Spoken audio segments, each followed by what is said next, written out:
Out of Washington, Senate leaders have announced a longer-term budget deal. Kayla Tausche is on the Hill with the details. Hi, Kayla. Hi, Tyler. This is a deal that has been in discussion since this fall, but earlier today, just a few minutes ago, leadership from each party in the Senate took to the floor to announce that they had resolved their differences. Here's Senate Majority Leader Mitch McConnell. I'm pleased to announce that our bipartisan bicameral negotiations on defense spending and other priorities have yielded a significant agreement.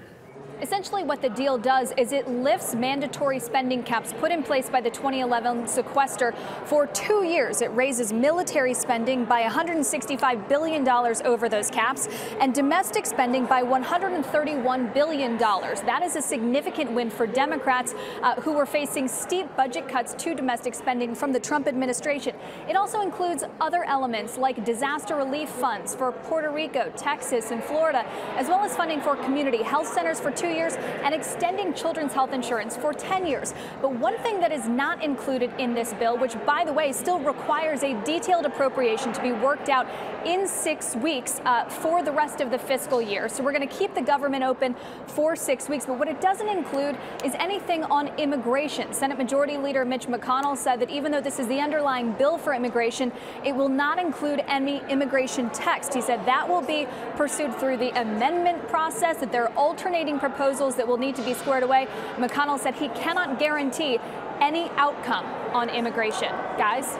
I know Michelle has a question, and so do I, but let me ask you this. He said bicameral, which suggests that the House is ready to go along with and support this, even though last night the House passed a much more narrowly tailored government funding extension. Is the House going to pass this, and will the president sign it absent a DACA solution?